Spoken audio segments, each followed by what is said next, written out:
Welcome to Demon Sleep. I'm here to help you unwind tonight. If you enjoy this space, feel free to like and subscribe. Tell me in the comments where you're listening from and what time it is. It makes this feel like a shared night across the world. These stories are different and I'm glad you're here. Dim the lights, let the room settle, and let's begin. Story 1. The words my daughter couldn't unsay. A single rule buried in the fine print. No curtains, no blinds, no coverings of any kind. Frank found it too late. The money had already cleared. Now he lived inside a fishbowl made of glass and regret. Every wall reached upward, impossibly tall, transforming the forest outside into a living cage. 14 feet of unbroken transparency wrapped around him like a second skin. The fir trees outside bent and swayed, their dark trunks slicing the view into uneven strips. Sometimes, when the light hit just right, Frank would catch his own face staring back at him, layered, ghosted, double, and he'd forget which version was the reflection and which was the man. The silence inside was a lie. Sound didn't die here, it multiplied. His footsteps returned to him from every direction, ricocheting off invisible planes. A chair dragged across the floor became a slow chorus. Even his breath seemed louder than it should be. The first night he'd said something out loud, just a single sentence, and heard it repeat from 6 different angles, each one slightly delayed, slightly wrong.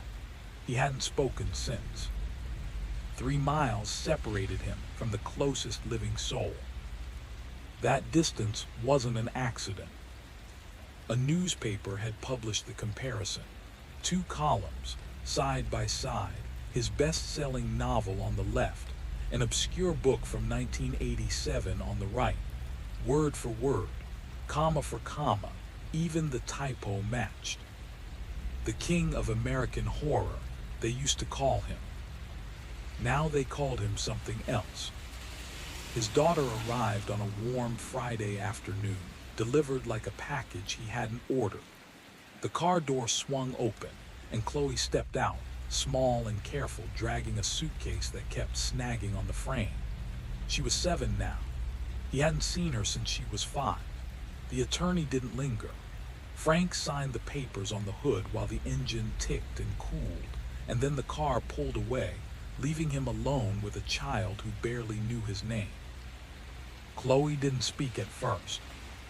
She walked the edges of the house instead, one slow lap, fingers brushing along the glass as if testing its reality. She stared at the panels themselves, not through them, but at them, watching how her reflection shifted depending on where she stood. Near the western wall, where the setting sun turned the glass into a mirror, Frank counted 4 separate versions of her before the images blurred into nothing. When she pressed her hand flat against the surface, the print lingered for a moment after she pulled away, fading slowly from the outside in. That night, Frank sat at his desk and stared at a blank screen. It felt like judgment. 40 minutes passed, no words came. Then he heard her moving. Footsteps in the hallway, slow, uncertain. They stopped just outside his door. In the black glass in front of him, her reflection appeared, small, warped by the imperfections in the panel, barely more than a silhouette. She said the gray man was back, standing in the corner of her room where the 2 walls met, always in the same spot. She said it calmly, the way children do when they've already accepted something adults refuse to believe. Frank told her to go back to bed. She didn't move. She said the gray man wasn't something she dreamed. He was in the glass, watching from the other side, and he wanted to tell her things. Frank stood, walked her back down the hall, checked every corner, opened the closet, looked under the bed. Nothing. When he turned back toward the hallway, she asked him not to close the door. He left it open. At his desk, the cursor blinked in the darkness. Frank glanced down at the screen and froze. 3 full paragraphs filled the page. Dense, complete, polished. He had no memory of writing them. His hands hovered over the keyboard, trembling slightly. He read the words slowly, searching for recognition. The text described someone, something, living inside reflections, not behind them, inside them. A presence visible only when light and angle aligned perfectly. It moved through mirrors, through windows, through any surface smooth enough to hold an image. And it had been there, watching, for longer than anyone alive could remember. Frank scrolled down. More details. Fingerprints appearing on glass from the wrong side. Condensation blooming in patterns that couldn't form naturally. Breathing that came from nowhere. The writing was sharp, visceral, alive. Better than anything he'd managed in 2 years. Since the scandal, every word had felt stolen. Every sentence required proof. He'd spend hours cross-referencing his own thoughts, terrified he was remembering instead of creating. But this felt clean, original, his. And yet he didn't remember typing a single letter. The figure in the text wasn't symbolic. It had weight, texture, physical presence. It left marks. Morning came too fast. Chloe sat at the kitchen table, cereal untouched, staring at nothing. She said the gray man had moved closer. Close enough now to see his skin through the glass. Skin that wasn't quite skin. Gray not because of color, she explained, but because of quality, like flesh drained and refilled with something that only pretended to be blood. His eyes didn't catch light the way normal eyes did. They swallowed it. Frank listened, unnerved not just by what she said, but how she said it. The vocabulary was wrong, too precise, too technical. She described light refraction, explained how parallax distortions worked in layered glass, used terms like material density and angular displacement, as if she'd studied optics for years. She was 7. She said the gray man showed her pictures when she stood in exactly the right spot. Images hidden in the glass. People who existed in 2 states at once, alive but also not. Present but gone. After breakfast, Frank made a decision. He set his phone on the counter, opened the voice recorder, and asked her to talk. Chloe sat cross-legged on the floor and spoke for 17 minutes without stopping. The story spilled out fully formed.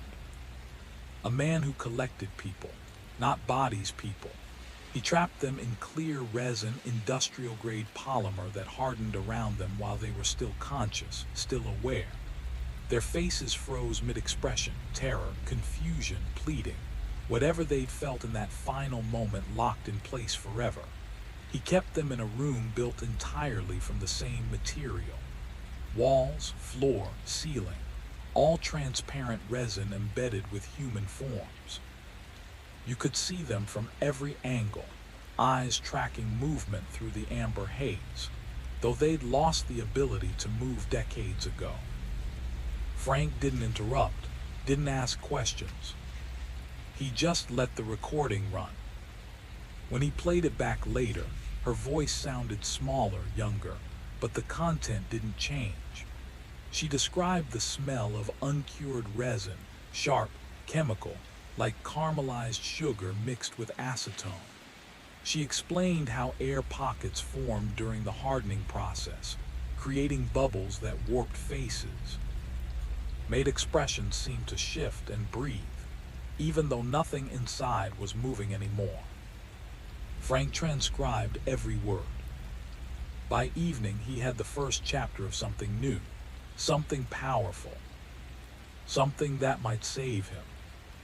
3 weeks passed in a rhythm that felt almost ritualistic. Every night, Chloe woke with more. Every morning, Frank recorded. Every afternoon, he transformed her words into manuscript pages. The novel grew faster than anything he'd ever written. 1,000 words a day, sometimes more. Then 2,000, then 3. Sleep became optional. 4 hours a night, sometimes less. Food sat untouched on plates until it went cold. When Frank caught his reflection passing by the glass, the face looking back didn't feel like his own anymore. Time started slipping. He'd sit down to write in morning light, blink, and find the sun already setting behind the trees. Whole afternoons vanished. No memory of the hours between. Just more pages filled with words he didn't recall choosing. Meanwhile, Chloe seemed to bloom. She roamed the property freely now, disappearing into the woods for hours, returning with stories that tangled seamlessly into her nighttime visions. The gray man didn't live here, she explained one afternoon. He had his own place, hidden, deep in the fir trees where no one went. Glass walls just like this house, because he needed people to see, even if the only witnesses were shadows and silence. His work demanded an audience. Frank's pen paused. His work. She nodded. His art. Where did you hear that word? He told me. He said what he does is the most important art anyone made in 100 years, because it doesn't rot. Other people who do bad things, they leave bodies that fall apart, but his stay perfect, forever. Frank stared at her. She spoke with the flat certainty of someone reciting facts from a textbook. She was 7 years old. 4 weeks in, the manuscript was finished. 347 pages. A complete portrait of a killer's mind. Methods. Victim profiles. Specific hunting grounds from the late 90s through the early 2000s. Locations described in granular detail. Abandoned rest stops, service roads, stretches of highway where cell coverage died and no one would hear you scream. Frank sent it to his agent, the same agent who'd stopped answering his emails after the plagiarism story broke. 6 hours later, his phone rang. "This is extraordinary," she said. "No greeting, just awe. Publishers are going to go insane for this." She was right. 4 publishers fought for it. The bidding climbed fast. 6 figures. More money than Frank had seen since before everything collapsed. The acquiring editor called him directly, voice bright with excitement and something else. Curiosity, maybe, or suspicion. "I have to ask," she said, "is the gray man based on someone real? Because the details feel lived. Authentic, like you know this person." Frank's throat tightened. "No, it's fiction, pure imagination." "You're sure?" "Completely." 8 weeks until publication. The advance cleared. Frank deposited the check and felt 2 opposite forces settle in his chest. Relief and something darker, heavier, like waiting for a verdict he couldn't see coming. That same afternoon, someone knocked on the glass. Frank looked up. A man stood outside, broad-shouldered, mid-50s, wearing a jacket despite the heat. Detective Daniel Webb, Sheriff's Department, Cold Case Division. He apologized for showing up unannounced. The road out here didn't exist on any map. Hard to find, hard to call ahead. Frank opened the door. Webb stepped inside slowly, eyes moving across the glass walls, cataloging everything. Not admiring, assessing. "I read your manuscript," Webb said. Frank's pulse spiked. "How?" "Contact at your publisher. Former detective. Consults on crime novels now. Make sure the procedure sounds right. His sister went missing near Highway 101 back in 2001. When he read your book, he recognized things, details that were never released to the public." Frank's mouth went dry. Webb pulled a folded paper from his jacket. "The locations you describe, 7 of them matched the last known whereabouts of people who vanished between 1998 and 2003. Perfectly. Not close. Exact. The room felt smaller. And the preservation method, Webb continued. We developed a theory years ago. Never shared it with anyone outside the investigation. But we found trace evidence at 2 sites. Chemical residue, industrial polymers, consistent with a hardening agent used in certain resins. Frank's voice came out flat. I did research. Webb's eyes didn't move. Which sources? Research, Frank said. Technical manuals, imagination. Webb's expression didn't change. Which manual specifically? Frank opened his mouth. Nothing came out. His mind went blank, searching for titles, authors, anything concrete. The information had just been there in his head, ready to use. He couldn't remember where it came from. His hands started shaking. He pressed them hard against his legs to make it stop. And the victim locations, Webb said. How did you come up with those? I made them up. 3 of them are accurate to within 50 yards of where we found evidence. 1 location, a rest stop on Highway 101, was never publicly linked to any disappearance. Ever. We kept it out of the press entirely. But your book describes it perfectly. Down to the specific parking space where security footage captured a victim's car before it disappeared. The walls felt closer. The light seemed wrong. Frank's vision started narrowing at the edges, the room tunneling down to just Webb's face. The house, Frank said, voice cracking. It's haunted. My daughter, she's sensitive. She picks up on things, residual energy. The victims must have reached out to her, told her what happened. Webb's eyes stayed locked on him. I'd like to speak with your daughter. Frank nodded too quickly. Of course, yeah, she's in her room. He led Webb down the hallway. Each step felt heavier than the last. The silence coming from Chloe's bedroom wasn't normal silence. It was the kind of quiet that had weight, that pressed against your eardrums. The door stood open. The bed was made, perfectly smooth, untouched. The suitcase sat in the corner, the same one she dragged out of the car that first day. Still closed, still latched, like it had never been opened at all. But Frank had memories, clear memories, Chloe wearing different outfits, pajamas, t-shirts. Where had those clothes come from? On the nightstand, a glass of water sat gathering dust. He'd brought it to her 3 nights ago. The surface was coated in a fine gray film, days old, maybe weeks. Webb moved through the room methodically, checked the closet, under the bed, the bathroom. When he returned to the hallway, the professional warmth was gone. His face was clinical, detached. When did you last see your daughter? This morning, breakfast. What did you eat? Frank's mind went blank. I don't remember, but she's been here all summer, since June. Her mother's lawyer brought her. I need the lawyer's name, contact information. I don't have it. I signed the papers and then he left. Webb pulled out his phone, made a call. Frank heard his own name, Christine's name, questions he couldn't quite parse through the ringing that had started in his ears. When Webb ended the call, his voice was careful, too careful.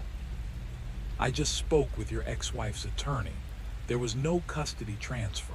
Chloe is in Boston. She's been with her mother all summer. Frank shook his head. That's wrong.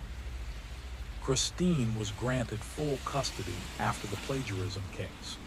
Your visitation rights were suspended pending a psychiatric evaluation, an evaluation you never completed. No, that's not right. I saw her. She was here. The car pulled up. She got out. She had a suitcase. Do you still have the paperwork from that day? No, but the lawyer's name. Frank's throat closed. He couldn't remember, couldn't picture the man's face. Webb's tone shifted, softer now, almost gentle. How have you been sleeping? Eating? Are you on any medications? I've been writing, Frank said, desperate. More than I have in years. The manuscript just came. Chloe gave me the details. She told me everything. Show me. Frank led him back to the office, opened his laptop, clicked on the audio files. 17 recordings, 6 minutes to half an hour each, dates spanning 3 weeks. He played the first one. The gray man's origins, his methods, the locations where he worked, how he chose his victims. Webb listened to the first file. Frank heard Chloe's voice, clear as daylight, describing the gray man's skin, wrong somehow, like something pulled from water and left to cure in open air. The hidden structure in the woods, the patterns the preserved bodies made when light hit them at certain angles. But Webb was looking at him strangely, like he was hearing something else entirely. He played the second recording, then the third. Each time his expression darkened. Do you recognize this voice? Webb asked quietly. Of course, it's Chloe. Webb played another, and this one. That's her, that's my daughter. Webb stopped the playback, his jaw tightened. I need you to listen to the next one carefully, not the words, the voice, the tone, the resonance, how the sounds are formed.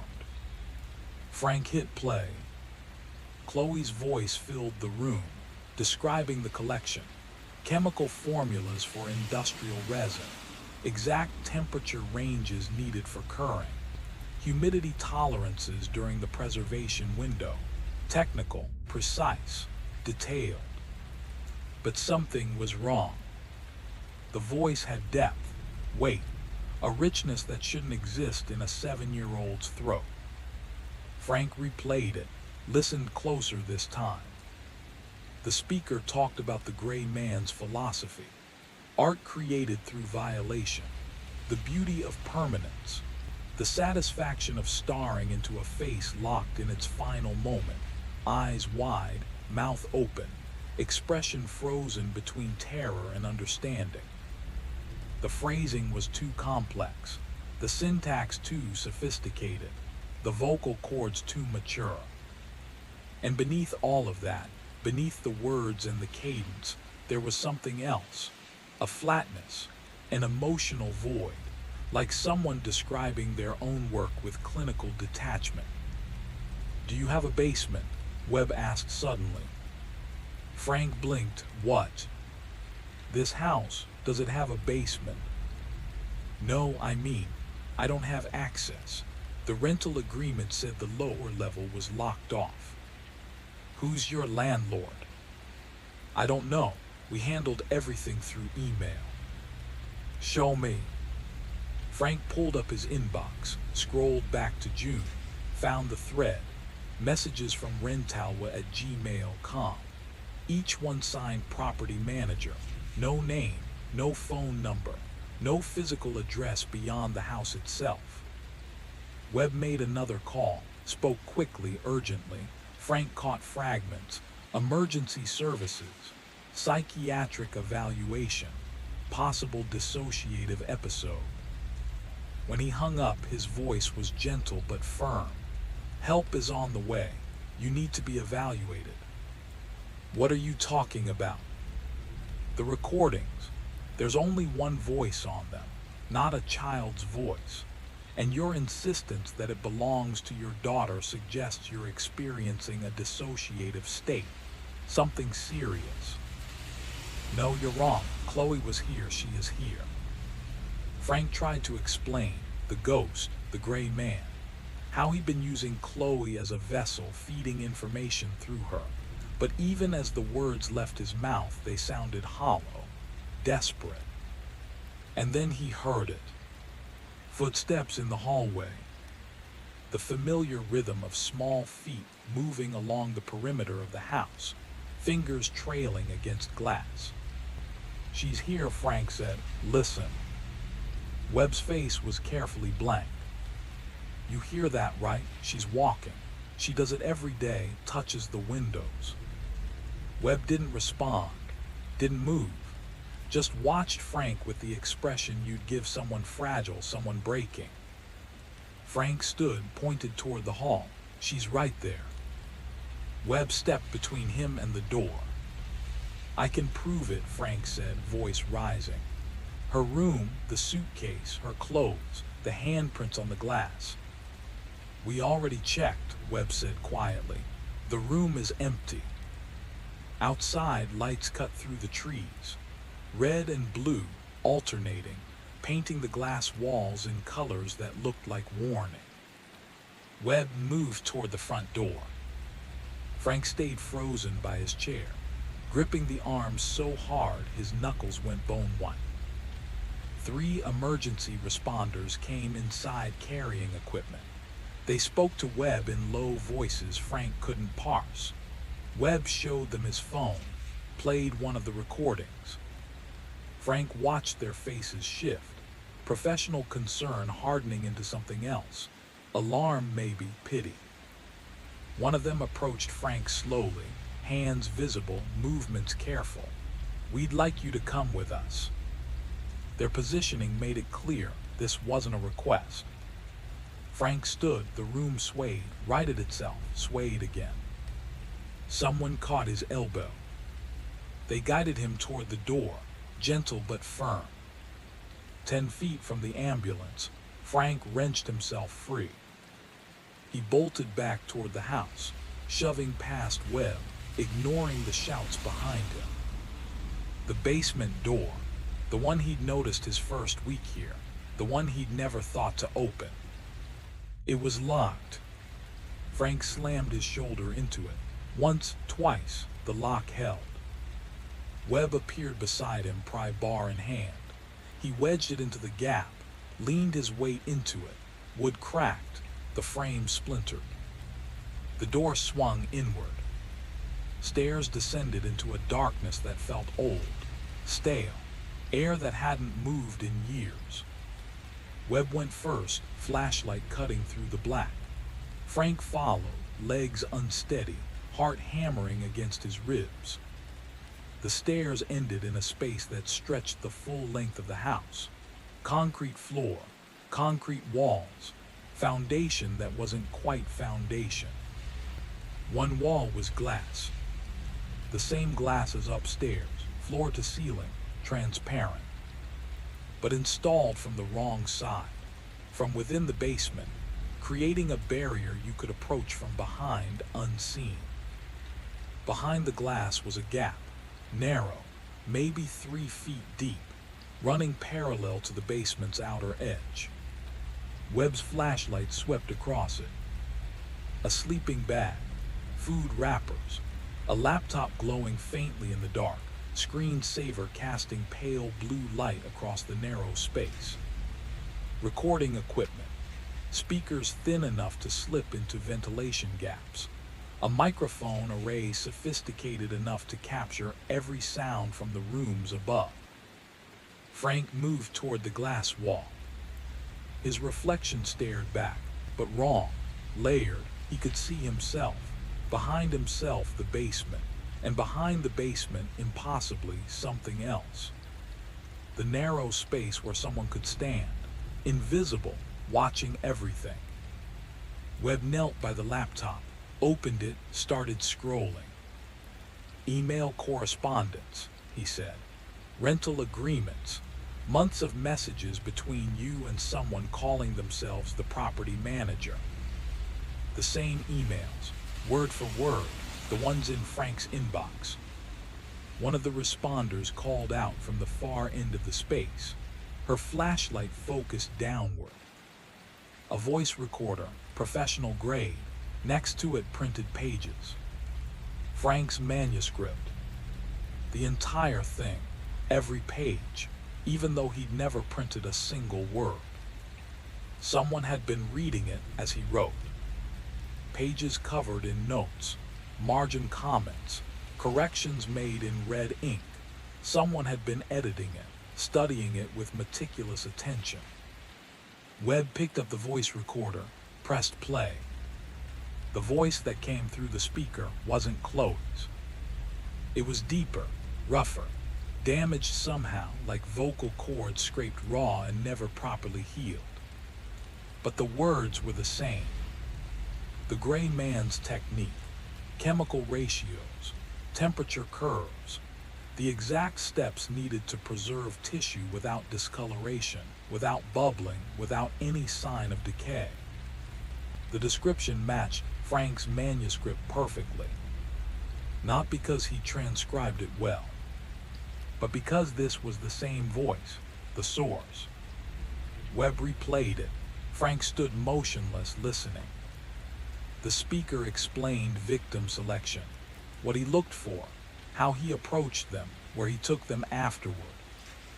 The voice carried pride, not admiration, not recounting someone else's achievements. Ownership. Frank's phone contained 17 recordings of this voice. He'd listened to each one dozens of times while writing, while editing, while shaping the manuscript into something publishable. He'd heard his daughter. His brain had taken these sounds, this damaged adult voice, and transformed them into Chloe speaking about nightmares. Webb moved deeper into the space, found something else behind the sleeping bag. A waterproof case. He opened it carefully. Photographs, organized chronologically, protected. The first set showed the forest outside, angles Frank recognized, specific trees, clearings, red X's marked in permanent ink, coordinates written in the margins. The second set showed faces, 7 of them, each one against the same blank background, neutral, clinical. They looked like portraits of living people, except they weren't living. They had the absolute stillness of death, but not the decay. Their skin held color. Their features stayed intact. Eyes open, expressions frozen mid-emotion, reflecting light in ways that weren't quite natural anymore. The preservation had worked exactly as Frank's manuscript described. Because the manuscript hadn't been fiction, Webb turned back to the laptop, started reading aloud. Email correspondence going back 15 years, different rental agencies, property management companies across 3 states, always isolated locations, always houses with extensive glass or windows. He scrolled further. He moves every year or 2, refines his setup, but this rental, he's been here 8 months before you even arrived, modifying the basement, installing equipment, preparing. Frank's voice came out broken. Why? Webb kept reading. Found an email dated 3 days after the Boston Globe published the plagiarism story. From rentalwa@gmail.com. Sent to multiple rental services across the Pacific Northwest. Requesting properties, isolated, glass walls preferred. Specifically, requesting glass construction. The message had been sent 3 days after Frank's name appeared in headlines, after his career imploded, after he became exactly what this person needed. Someone desperate, isolated, broken enough to be malleable. Someone whose credibility had been shattered so completely that anything he claimed afterward would be dismissed as the ravings of a disgraced writer trying to claw his way back. Someone who would transcribe the confessions, shape them into narrative, publish the methodology as entertainment, while the real author stayed hidden behind the glass.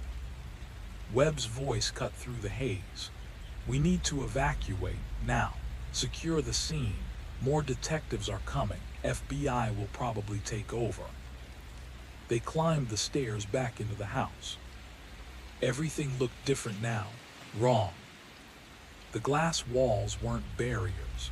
They were windows, transparent from both sides, designed to allow observation from any angle, the illusion of separation without any actual protection. He'd been living inside a display case. Outside, more vehicles arrived. Crime scene tape went up around the perimeter. Someone was photographing the exterior, documenting window placements, calculating sight lines from the basement to every room above. Webb was talking to another detective, gestures sharp, voice urgent. Frank stood near the ambulance, numb. His phone was still in his pocket. The recordings were still there. 17 files, 17 sessions of a voice from behind the walls, whispering into ventilation gaps while Frank slept, feeding him nightmares disguised as his daughter's words, grooming him to become the biographer for crimes that could never be officially claimed. The manuscript was set to publish in 6 weeks. His editor had called it magnificent.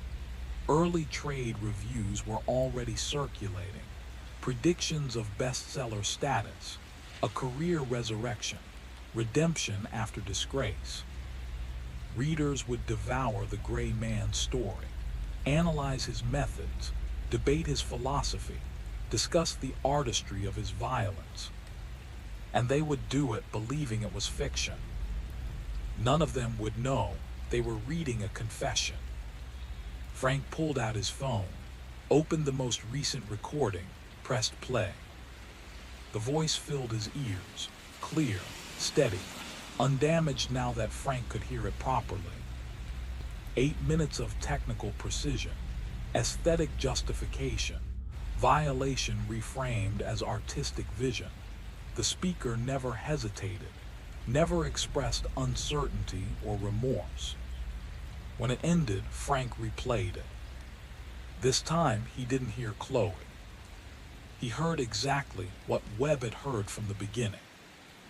A voice speaking from behind glass, describing its own work, using Frank as the instrument through which that work would finally be seen.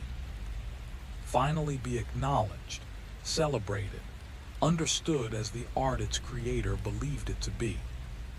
The gray man had never been a ghost.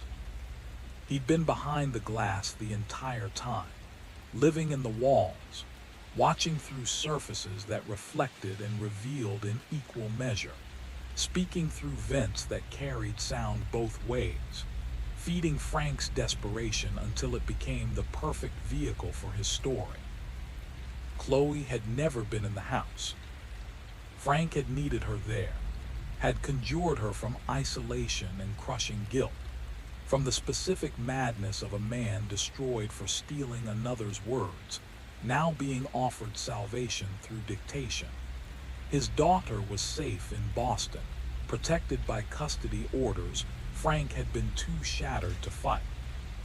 The Chloe in the glass house had been Frank's invention, his way of accepting information that would have shattered him if he'd known its real source. Webb touched his shoulder. "We need to get you to the hospital." Frank nodded. The responders opened the ambulance doors. Frank climbed inside, sterile white light after weeks in shadow. As they pulled away, Frank looked back. Through the basement windows, something moved, a shape shifting in the gap between the glass panels, repositioning itself in the narrow channel where all the watching had happened. But the angle was wrong. The ambulance lights through reflections across everything. The movement could have been anything. Or it could have been the gray man, still there, still observing from the space he'd perfected, invisible while seeing everything. The ambulance turned onto the logging road. Trees swallowed the house. Frank's phone buzzed. Email notification. He checked it without thinking. Sender rental@gmail.com. Subject, manuscript revision suggestion. Frank's stomach dropped. He opened it. A single line. Thank you for your work on our project. I have additional stories that might interest you. The timestamp showed 3 minutes ago, while Frank was standing outside, while Webb was documenting the basement, while crime scene tape went up and responders established the perimeter. The sender had been watching, had seen Frank loaded into the ambulance, had calculated the exact moment to send this, when Frank would be alone enough to read it, isolated enough to understand. Frank deleted the email. His hands shook so badly, he nearly dropped the phone. It took 3 tries. His thumb kept missing the button. Finally, the confirmation flashed. Message deleted. Frank closed the app, locked the screen, pressed the phone face down against his leg.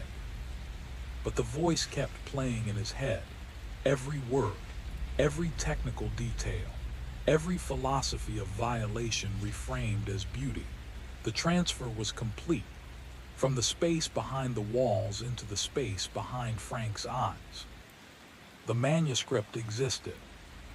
Unless Frank stopped it, publication would move forward, 6 weeks until release.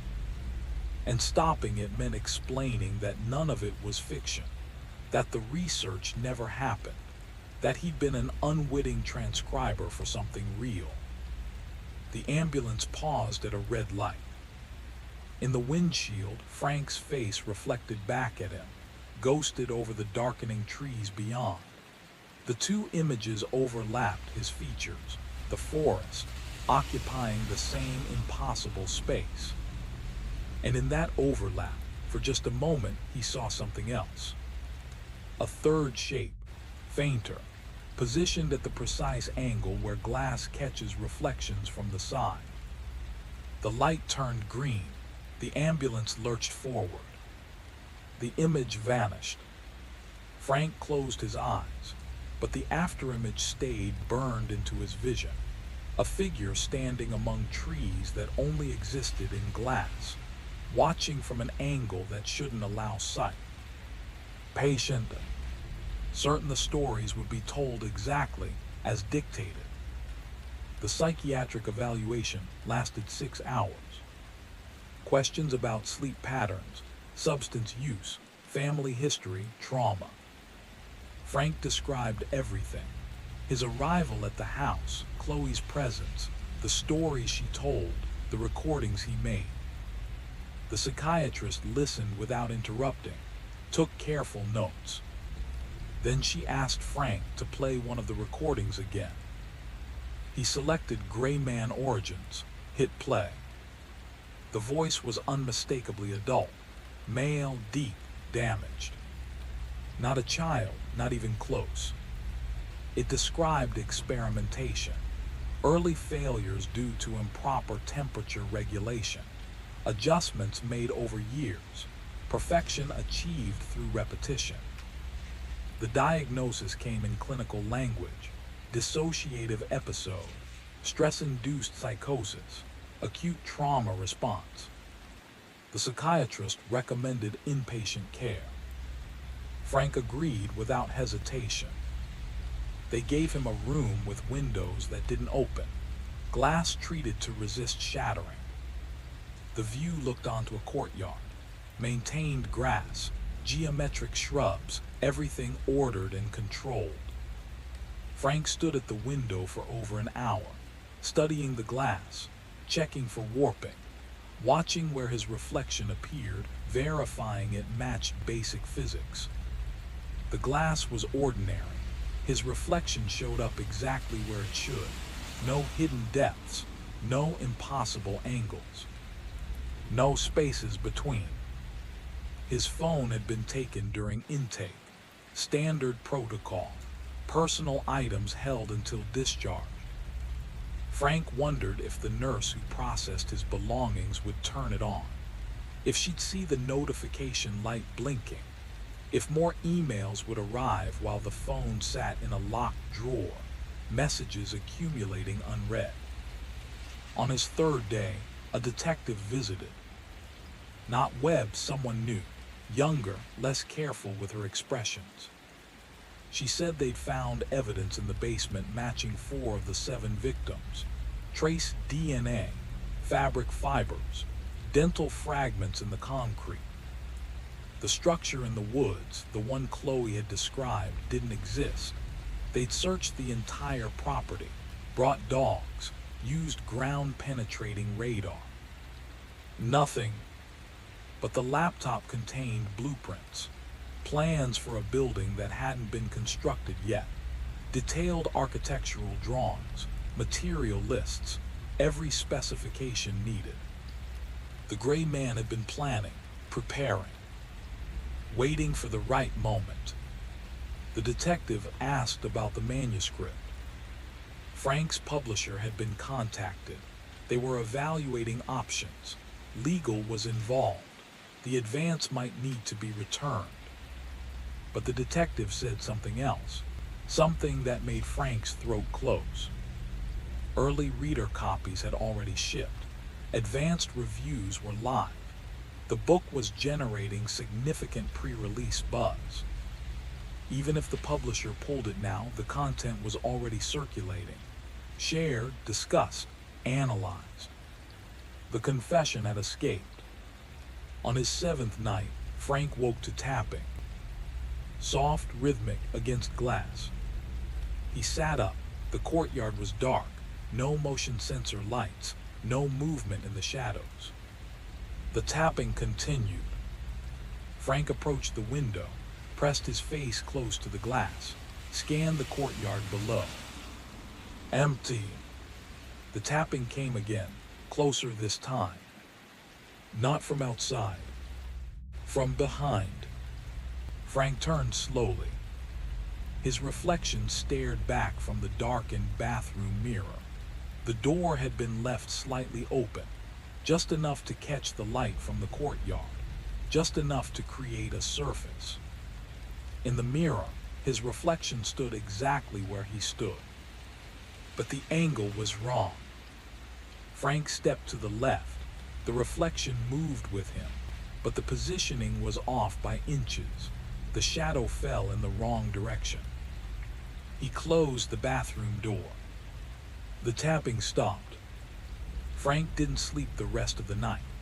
He sat with his back against the wall farthest from any reflective surface, watching the windows, waiting for dawn.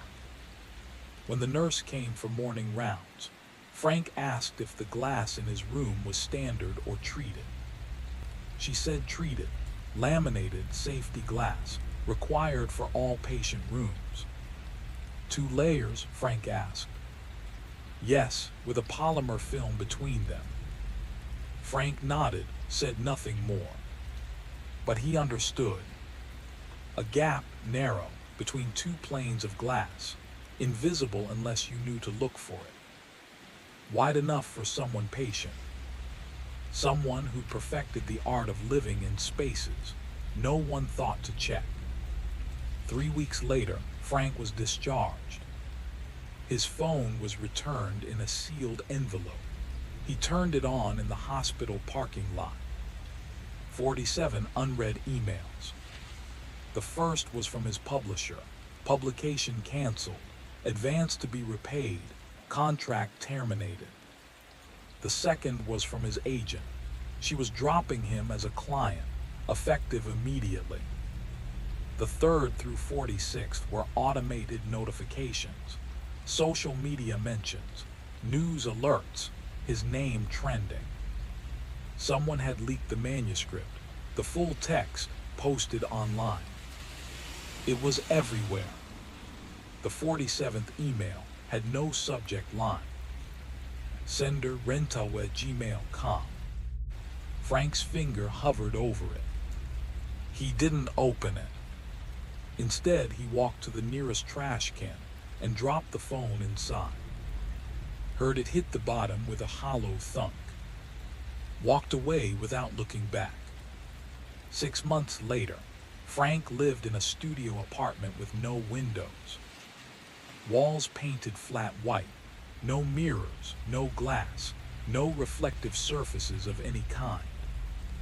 He worked nights at a warehouse, restocking shelves, loading trucks, physical labor that left him too exhausted to think. He never wrote again. But sometimes, in the corner of his vision, just before sleep dragged him under, he'd see it. A flicker of movement, a shadow with wrong dimensions. The sense of being watched from an angle that shouldn't exist. And he'd remember the last line of the manuscript, the line he'd written but never read aloud, the line that closed the gray man's confession. The best art is patient. It waits for the perfect audience, and then it watches them see. Frank never checked if anyone responded to that final email. He already knew the answer. Some stories don't need confirmation. They just need someone willing to listen. And Frank had listened very, very well. On the second day, Webb came to see him. The FBI had taken over, full jurisdiction. Forensic teams were tearing through the rental house, processing every surface, cataloging every inch of the basement. They'd found more. Additional photographs, journals documenting years of surveillance across different properties, correspondence with rental agencies in 5 different states going back 15 years. But the landlord was gone. The basement had been cleared recently professionally. The sleeping bag, the laptop, the personal effects, all missing. Surfaces wiped. Only what he wanted them to find had been left behind. Webb said the Bureau was tracing property records, cross-referencing rental histories, trying to map the movements. The email address led nowhere, routed through cascading VPN tunnels, IP addresses that rotated every hour. "Have you identified the victims?" Frank asked. "We're working on it. The photographs match missing persons reports from the right time periods, but confirmation takes time, forensic comparison." Webb shifted in his chair. "The manuscript is evidence now. The Bureau's behavioral analysis unit wants to study it. We need your permission to share it." "You have it." Webb nodded, then his expression changed, more careful. "Have you received any other messages from the property manager?" "No." The lie came easier than it should have. Steady eye contact, even breathing, no tells. The truth was messier. Frank hadn't received more emails, not since the ambulance, but he thought about that message constantly, the timing of it, the precision, how the sender had waited until Frank was isolated in transit, cut off from oversight. "I have additional stories that might interest you." Just that, a suggestion, professional, almost polite. And Frank wanted to know what those stories were. That impulse disturbed him more than the diagnosis, more than the locked windows, more than any of it. The pull he felt toward whatever the gray man might tell him next. Because the manuscript had been the best thing Frank had ever written. And if he was being honest, the kind of brutal honesty the psychiatric evaluation demanded, he wanted more. Webb stood. "The Bureau will stay in contact. For now, focus on your treatment." His tone carried the careful sympathy reserved for victims. But Frank wasn't sure he qualified. Victims suffered harm they didn't choose. Frank had transcribed those stories willingly, had shaped them with enthusiasm, had polished them until they gleamed. On the 4th day, Christine called. The facility allowed supervised calls after 72 hours. An orderly walked Frank to a small room with a phone bolted to the wall. One chair, no windows. The orderly stayed in the doorway, watching. Christine's voice sounded different, thinner, worn down. She said a detective had contacted her, explained the situation. Asked questions about Frank's recent behavior, his mental state, whether there had been warning signs. I didn't know what to tell them, she said. I haven't seen you in over a year, not since the hearing. Silence stretched between them. Chloe's fine, Christine added. In case you were wondering, she's been with me the whole summer like always. I know. Do you? Her voice cracked slightly. Because the detective said you've been insisting she was with you, that you recorded her, that she told you stories. Frank pressed his palm against the wall. The surface was smooth, cool, real. I thought she was there, he said quietly. Jesus, Frank. I know how it sounds. Do you? Because it sounds like you had a complete break from reality. It sounds like you were living with a hallucination for weeks and didn't realize it. I realize it now. Another silence. The detective asked if you'd ever shown signs of this before. Delusions, hallucinations. I said no. But then I started thinking about the plagiarism, about how you swore you wrote that book, how you seemed genuinely confused when they showed you the evidence. And I wondered. I knew I plagiarized it, Frank said. I knew the whole time. Are you sure? The question landed like a physical blow. Because he wasn't sure, not anymore. What if he'd believed his own lie so deeply it became truth? What if the gray man hadn't been the first voice he'd mistaken for his own? The detective said you might not be charged, Christine continued, since you were clearly experiencing a psychiatric episode. But Frank, the things in that manuscript, if any of it's real. It's real. How do you know? Because I heard him, the man who did it. I heard him describe everything. You heard a voice in an empty house and decided it was real instead of getting help. Frank had no response to that. Christine's breathing was uneven on the other end. I'm not letting you see Chloe, not until you're stable, maybe not even then. I need you to understand that. I understand. Do you hate me for it? No. I'm trying to protect her, Frank. I know you should. The call ended shortly after. The orderly escorted him back to his room. Frank sat on the bed and stared at the courtyard through the safety glass. Somewhere out there, the gray man was watching the investigation unfold, monitoring the news coverage, reading about Frank's psychiatric hold, learning whether his biography had found its audience. And Frank knew, with a certainty that felt like cold water in his veins, that this wasn't over. The manuscript existed, leaked, circulating. The stories had been told. And stories, once released, don't disappear. They find the people who need to hear them. They wait in the spaces between glass, patient, hungry, watching for the next person desperate enough to listen.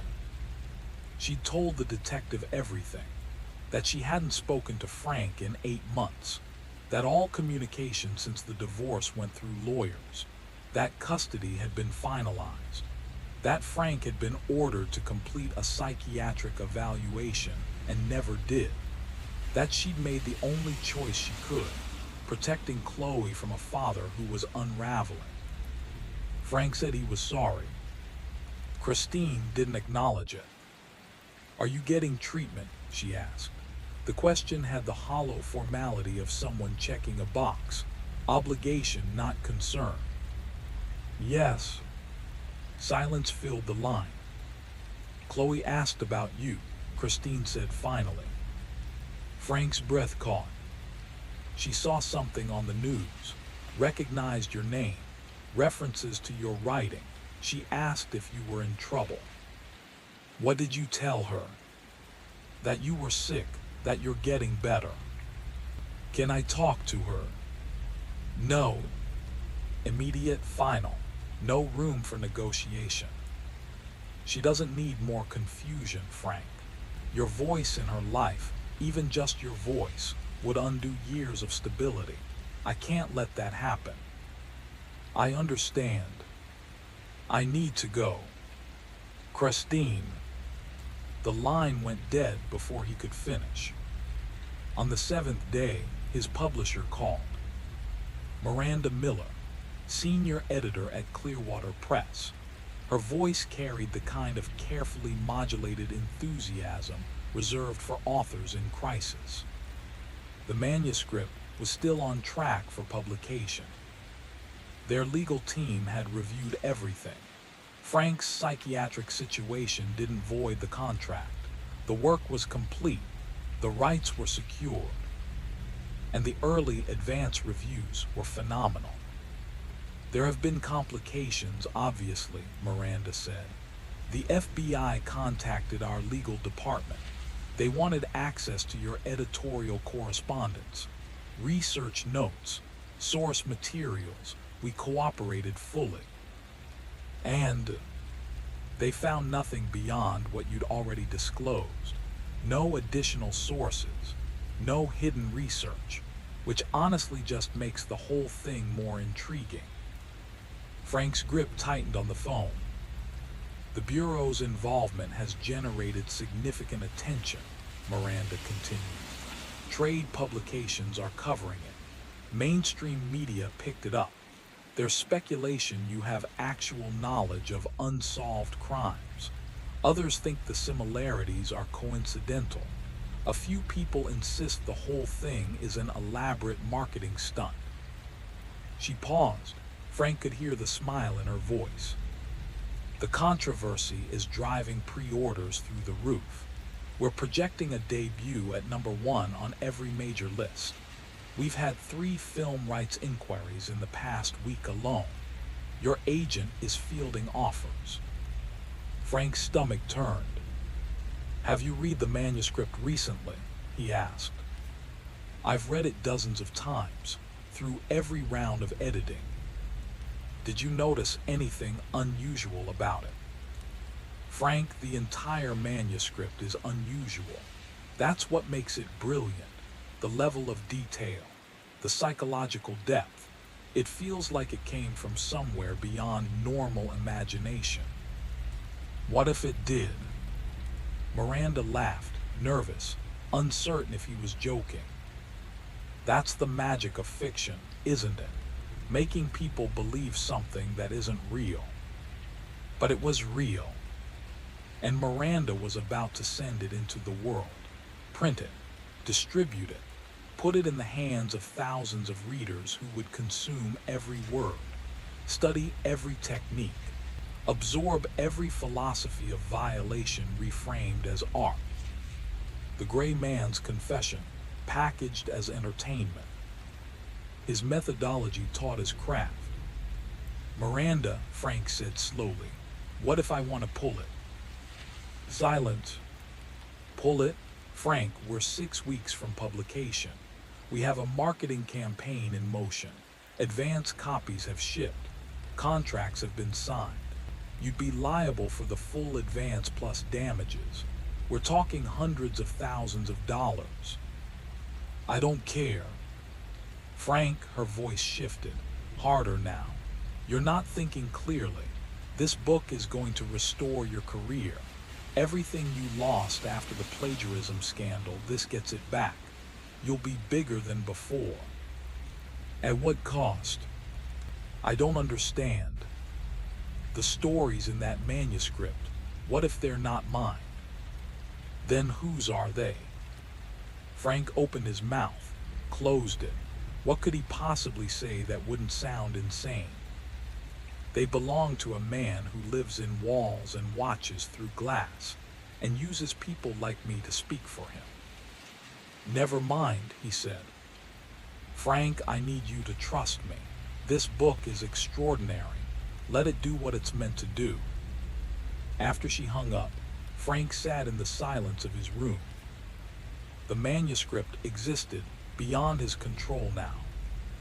Printed, bound, shipped to reviewers who were already praising it. The gray man had found his audience, and Frank had delivered it to him. On his 10th day, Frank was allowed computer access. Supervised, 30 minutes in a small office with an orderly watching from the corner. He opened a browser, searched his own name. The results loaded in waves. News articles, think pieces, Twitter threads, Reddit discussions. Author Frank Garrett hospitalized amid investigation into disturbing manuscript. FBI probes possible connection between horror novel and cold cases. Is the gray man fiction or confession? He clicked the Reddit thread. Hundreds of comments, people analyzing passages from the leaked manuscript, discussing the technical accuracy, debating whether Frank could have known these details without inside information. One comment had 2,000 upvotes. This level of specificity about preservation techniques isn't something you stumble on through casual research. He either consulted with someone who actually did this, or he did it himself. There's no third option. Frank scrolled further. Someone had created a map, plotting the locations mentioned in the manuscript against unsolved missing persons cases from the late 90s and early 2000s. 7 points, 7 matches. Another user had enhanced one of the leaked photos from the investigation, zoomed in on a reflection in the basement glass, claimed you could see a figure standing in the gap between panels. The image was too degraded to confirm anything, but 300 people had commented saying they could see it too. The orderly cleared his throat. Time's up. Frank closed the browser, but the images stayed with him. The map, the photo, the comments. The gray man's work spreading like a virus through the collective consciousness. Finding people who would look, who would study, who would wonder, who would listen. Frank was discharged after 2 weeks. Stable, medicated, equipped with referrals for outpatient therapy. He took a cab to a motel 40 miles from the glass house. Single room, no mirrors, curtains he could close. He didn't turn on his phone, didn't check email, didn't read the news. For 3 days, he sat in the dark and tried to figure out what he'd become. Victim, accomplice, instrument. All of the above, none of the above. On the 4th day, someone knocked. Frank froze. The knock came again, patient, rhythmic. He moved to the door, looked through the peephole. A delivery driver, holding a padded envelope. Frank opened the door a crack. Signature required, the driver said. Frank signed, took the envelope. No return address, just his name typed on a label. Inside, a USB drive, nothing else. Frank stared at it for a long time. He knew what it contained. Additional stories, the ones promised in that email. All he had to do was plug it in, open the files, start reading, start transcribing. The gray man was still out there, still watching, still waiting for Frank to pick up where they'd left off. Frank walked to the bathroom, dropped the USB drive in the toilet, flushed, watched it disappear, went back to the dark room and sat on the edge of the bed. But the urge didn't disappear with it. The hunger to know what those stories contained. What horrors could be shaped into prose. What confessions could be transformed into art. Frank understood now. He'd never be free of it. The gray man didn't need to be in the room. He was already inside, where all the best voices live, in the space between what you hear and what you choose to believe. And Frank would spend the rest of his life listening to that silence. wondering what it might say next. The technical precision, the psychological insight, the absolute authenticity of it. Miranda's voice carried genuine awe. You've created something rare, Frank. A character who feels more real than most actual people. After the call ended, Frank stayed in the phone room. The orderly didn't rush him. Frank stared at the chair bolted to the floor, the desk with nothing on it, the blank walls. The manuscript would be published. His career would resurrect itself from the ashes. The book would reach hundreds of thousands of readers who would analyze every word, dissect the psychology, study the methodology, debate the gray man's philosophy. All of them believing they were consuming fiction. And somewhere behind glass, in spaces no one thought to check, the gray man would be watching. He would see his work appreciated, discussed, elevated to art exactly as he'd always intended. He would know Frank had completed the assignment flawlessly. Frank understood now. This had never been about harming him specifically. The gray man had wanted recognition, had engineered a method to achieve it while remaining invisible, had chosen Frank as the perfect vehicle. The psychiatric episode, the investigation, the controversy. All of it amplified the manuscript's reach, guaranteed its audience, ensured the stories would spread exactly as dictated. Frank had been plagiarizing again. Not from an obscure 1987 novel this time. From a voice whispering through ventilation gaps. From a presence living in the architecture itself. On his 14th day, they released him. The psychiatrist conducted the exit interview in the same small office where he'd been allowed computer access. Frank had responded well to treatment, she said. The psychotic episode appeared acute rather than chronic. With continued outpatient therapy and medication compliance, his prognosis was good. Stress management would be critical. He should avoid isolation, maintain regular sleep, rebuild social connections. What are your plans? She asked. I'm going back to Maine, finding an apartment, focusing on recovery instead of writing. The psychiatrist nodded approvingly. Creative work can resume eventually, but give yourself time to heal first. Frank didn't mention the manuscript would be published in 3 weeks. Didn't mention he'd already approved the final cover design. Didn't mention his agent had negotiated a 2-book deal based on the strength of this one. The discharge nurse returned his confiscated belongings in a clear plastic bag.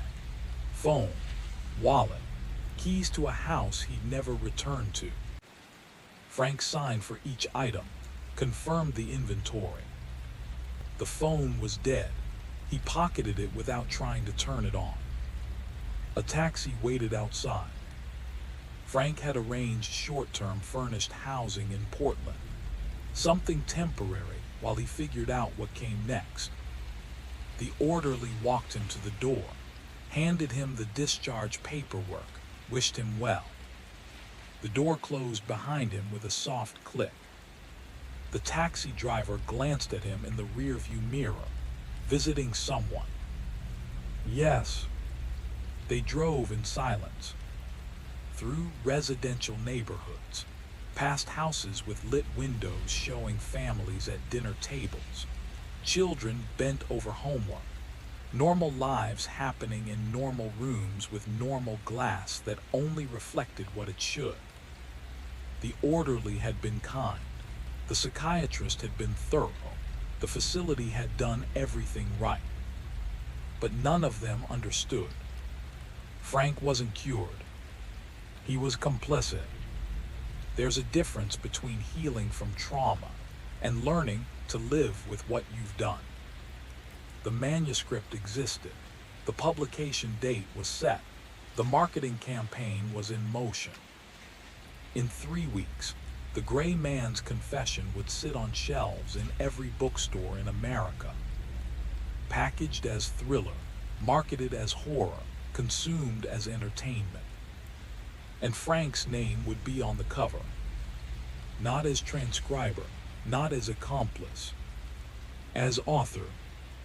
The taxi turned onto the highway. Buildings gave way to trees.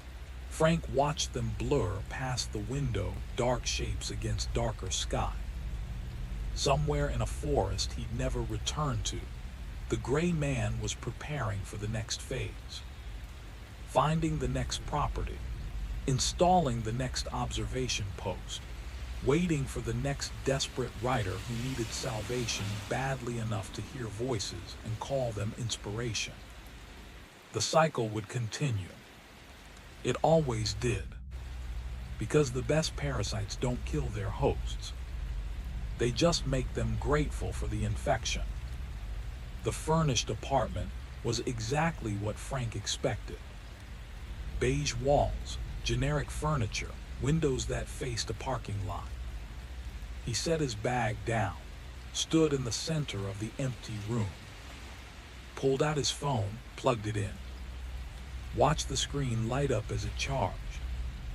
Notifications flooded in, texts, emails, voicemails. Frank scrolled past them all, until he found what he knew would be there. One unread email. Sender rento@gmail.com. Subject, congratulations. His finger hovered over it. Don't open it, a voice in his head whispered. The psychiatrist's voice, Christine's voice, Webb's voice. Delete it, block the address, move on. But another voice was louder. Familiar now, patient, waiting in the gaps. You want to know what it says? Frank opened the email. 3 words. Well done, Frank. Nothing else. Frank stared at the screen until his vision blurred. Then he deleted the message, blocked the sender, turned off the phone, sat in the dark apartment, and tried to convince himself it was over. But he already knew the truth. It would never be over.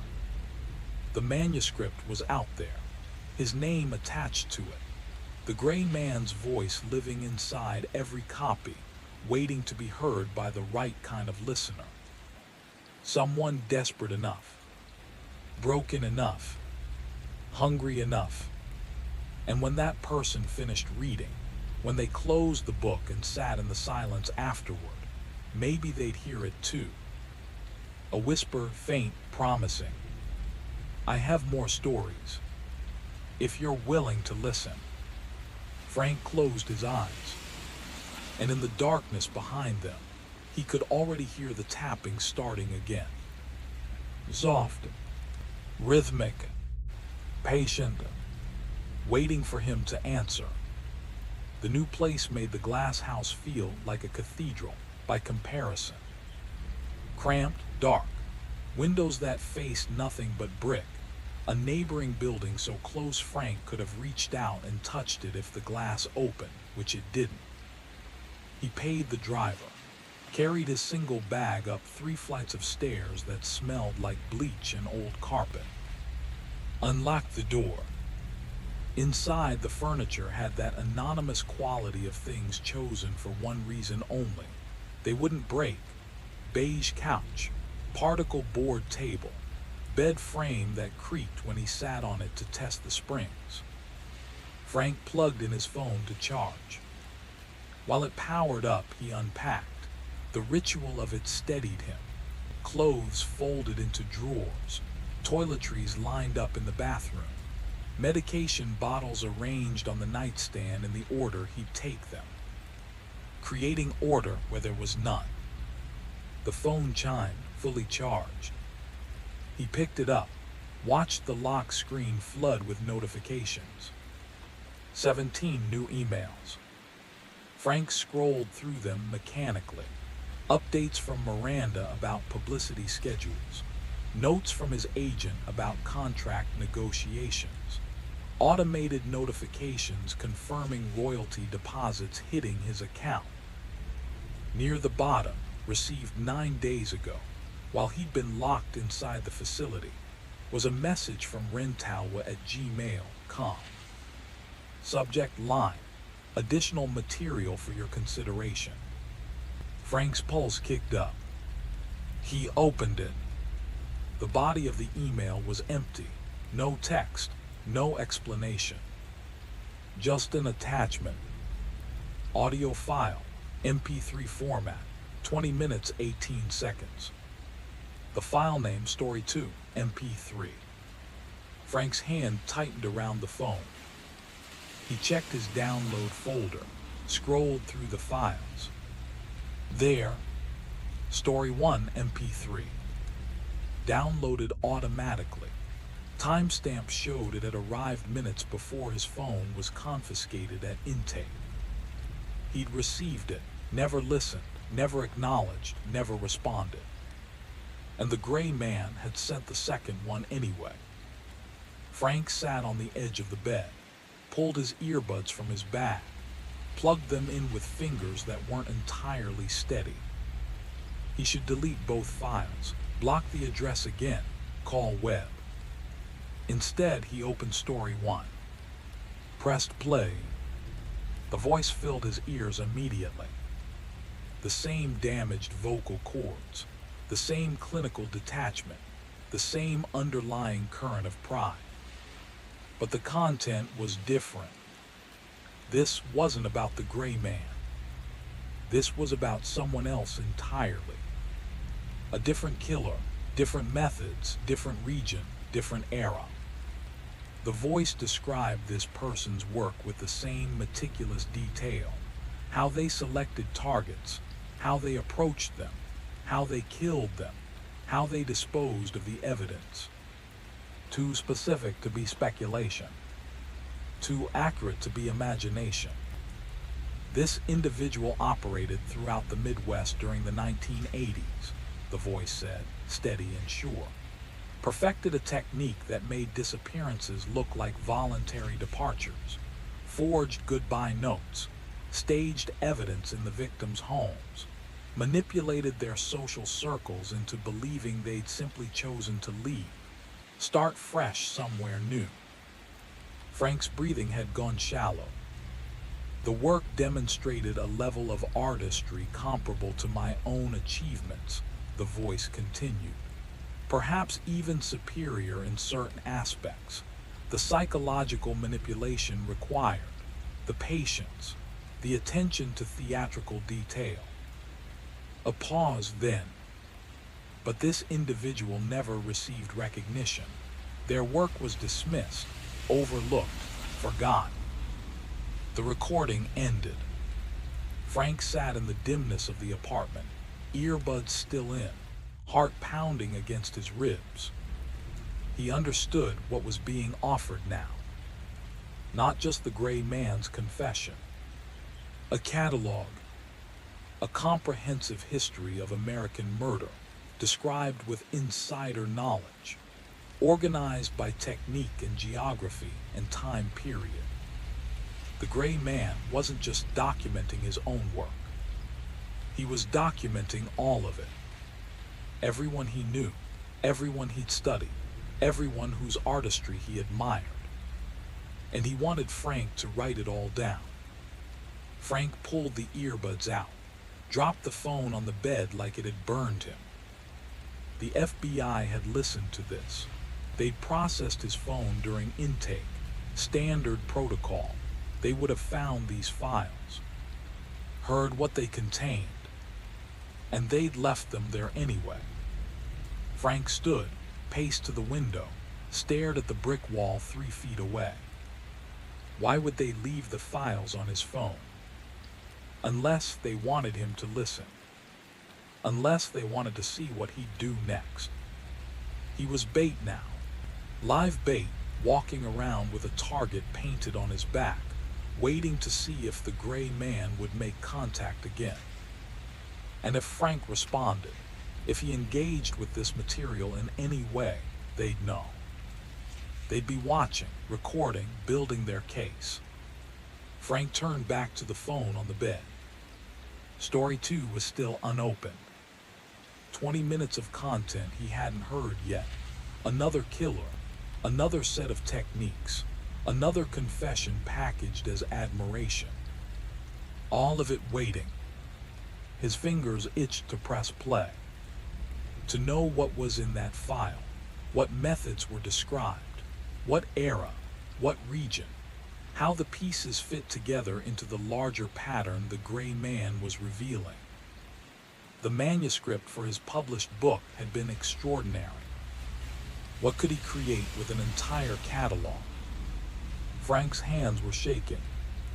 He picked up the phone, hovered his thumb over the file. This was the moment, the choice point. Delete it and walk away. Become the victim everyone already believed he was. Cooperate with the FBI. Testify if it came to that. Disappear into a quiet life somewhere far from glass houses and voices in walls. Or open it. Listen.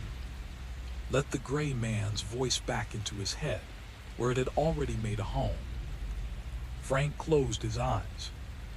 Saw Christine's face, Chloe's face. Saw the psychiatrist's careful expression when she told him his prognosis was good. Saw Webb standing in the basement, flashlight cutting through the dark, uncovering a space where someone had lived invisibly for months. He opened his eyes, pressed play. The voice began immediately. No preamble, no introduction. Just facts, dates, locations, methods. Another killer, West Coast this time, early 2000s. Techniques involving maritime disposal. Bodies weighted and dropped in specific coordinates where currents would carry them beyond recovery range. The precision required was extraordinary, the voice said. Understanding of tidal patterns, ocean floor topography, seasonal variations in water temperature and density. Frank sat down slowly. 17 confirmed, the voice continued. Though the actual number is likely higher, some were never reported missing. Transient populations, undocumented workers, people society had already forgotten. The recording went on, and Frank listened to every word, taking mental notes without meaning to, seeing the patterns, understanding the methodology, already shaping it into narrative in his head. When it ended, he sat in silence for a long time. Then he opened his laptop, created a new document, stared at the blank page. His fingers moved to the keyboard, hesitated. This was plagiarism again, worse than before. Not stealing from a published novel, but from confessions whispered by a man who lived in walls and watched through glass and knew things no one should know. Frank's career had been destroyed once for this exact thing. It would destroy him again, unless the book sold. Unless it became too big to cancel, too successful to suppress. Unless he became untouchable. The gray man understood this, had calculated it perfectly, knew that Frank's desperation would override his judgment, that the hunger for redemption would silence every warning screaming in his head. Frank's hands settled on the keyboard. He began to type. 3 hours later, he had 12 pages. The opening of a new manuscript, a new killer, a new set of horrors reframed as artistry. And it was good. Better than good. It sang. Frank saved the document, closed his laptop, walked to the bathroom, and stared at himself in the mirror. The face looking back was gaunt, hollow-eyed, a stranger wearing his features. But the eyes were bright, alive in a way they hadn't been in years. Because he was writing again. really writing. The kind of writing that felt like lightning in his veins. Even if it was killing him. Even if it would destroy whatever was left of his soul. Frank returned to the bedroom, picked up his phone, opened his email, started typing a reply to rentalwa@gmail.com. Received both files, interested in hearing more. His thumb hovered over send. One tap and he'd be committed, fully complicit, beyond any claim of ignorance or coercion. He thought about deleting it. Thought about calling Webb instead. Thought about doing the right thing for once in his miserable life. He pressed send. The email whooshed away into the digital void. Frank set the phone down, lay back on the bed, and stared at the ceiling. Waiting. 17 minutes later, the phone chimed. New email, rentalwa@gmail.com. Subject, welcome back. Body of the email contained a single line. Story 3 will arrive tomorrow. You'll need a stronger stomach for this one. Below it, an attachment. A photograph. Frank opened it. A forest clearing. Douglas firs surrounding empty space. In the center, barely visible in the shadows, glass walls catching late afternoon light. A structure small, hidden. The place Chloe had described. The place the FBI had searched for and never found. It existed, and the gray man was showing Frank exactly where it was. Proving he was real, proving everything was real. Proving Frank had made the right choice. Frank stared at the image until his screen went dark. Then he picked up his laptop and kept writing. Because that's what instruments do. They play the notes they're given. And Frank's song had only just begun. Frank could do it. Write them all. Transcribe every recording the same way he'd done the first series. Shape them into manuscripts. Publish them as fiction. Build an empire on dictation. The first book was already a phenomenon. Early numbers exceeded projections. Film deals were materializing. Foreign rights selling in 12 countries. A series would cement his legacy completely. Restore everything he'd lost and more. But the Bureau would know. They'd cataloged every file on his laptop during intake. If Frank started creating new documents, transcribing recordings, drafting chapters, emailing Miranda, the agents monitoring him would see it all during their next check-in. They'd have questions. They'd want to know why he was still engaging with material from an active serial killer. Unless that was exactly what they wanted. Frank thought back to something Webb had said before discharge. Something about cooperation, about making himself available, about serving a larger purpose. Present yourself as normal. Resume your career. Be visible. Bait. That's what Frank was now. Maybe the Bureau wanted him to keep transcribing. Wanted him to request more stories. Wanted the gray man to believe their collaboration was intact and thriving. Wanted Frank to draw the killer into the open. Frank picked up his phone, opened story 2. Pressed play. Different killer, different decade, same obsessive level of detail. Southwest United States, throughout the 1990s, staged accidents in remote desert locations. Vehicles rolled off cliffs, hikers lost to exposure, deaths ruled accidental by understaffed county coroners who never looked closely enough. The elegance lay in the invisibility, the voice explained. These weren't murders to investigate. They were tragedies to file away and forget.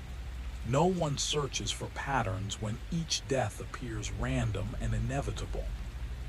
The recording described techniques Frank had never considered: forensic blind spots, jurisdictional gaps, ways to weaponize isolation and bureaucratic indifference. When it ended, Frank opened his laptop, created a new document, titled it Catalog, and began typing from memory. Not because the FBI wanted him to, though they might.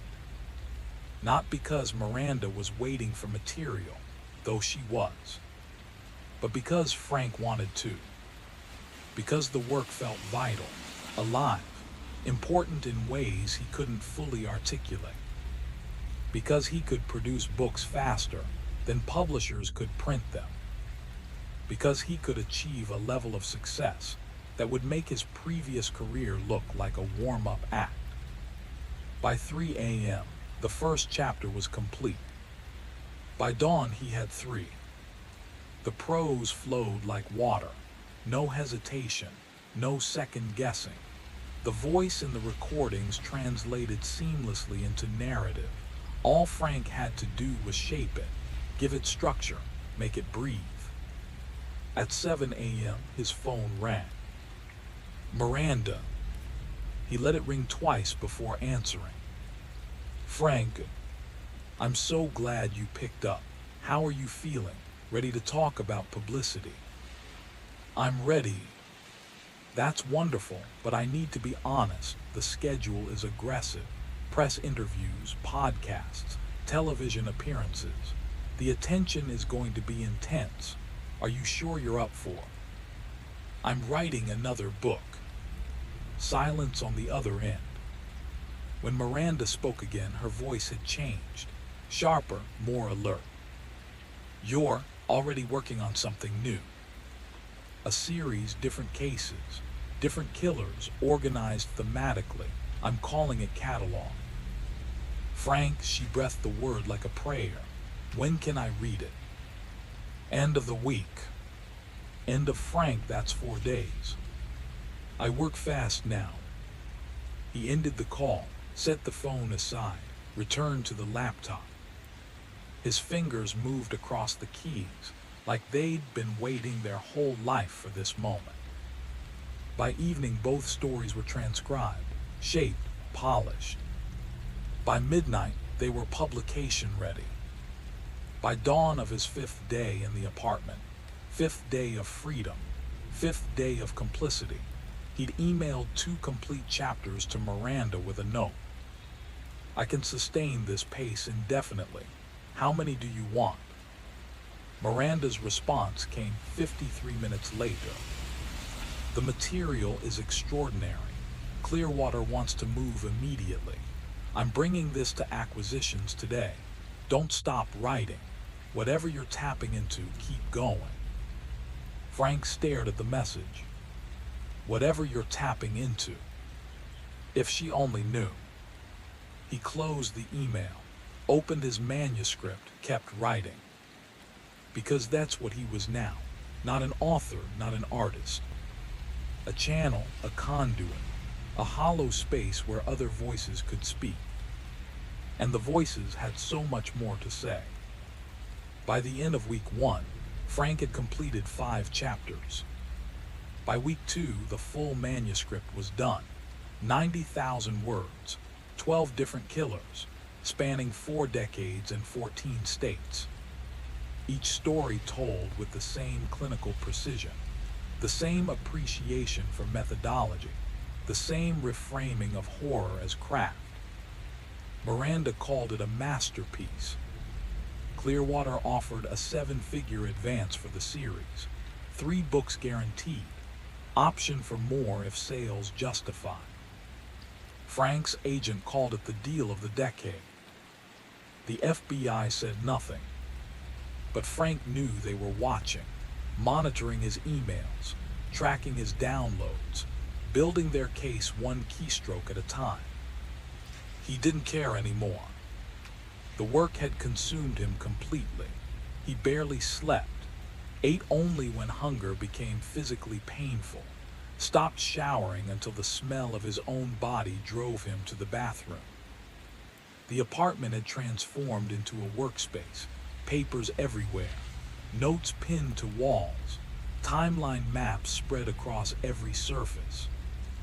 He was organizing it now, finding the connections, seeing how the pieces fit together into something larger. The gray man hadn't just sent Frank random stories. He'd sent a curriculum.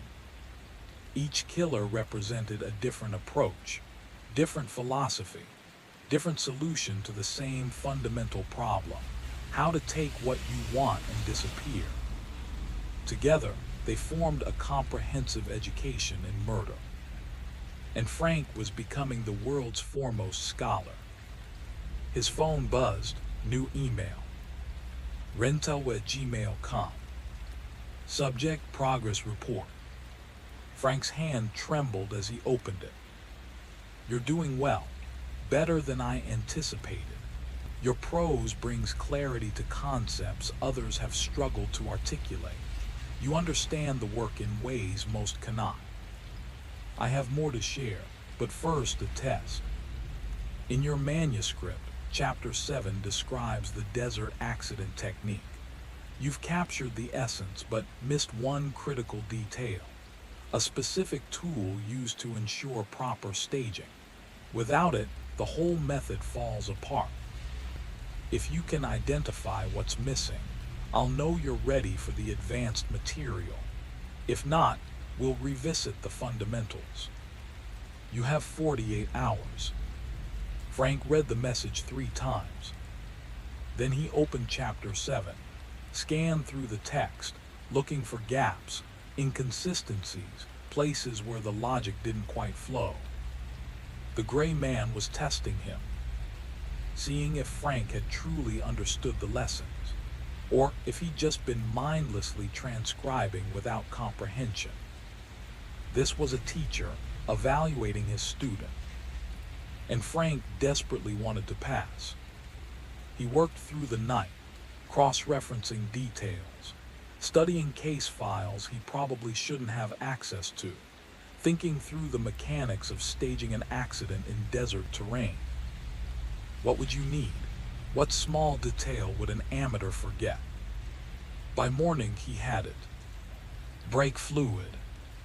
The recordings had mentioned disabled vehicles, mentioned rolled cars, but never explicitly stated how you'd disable brakes in a way that wouldn't show up in a cursory accident investigation.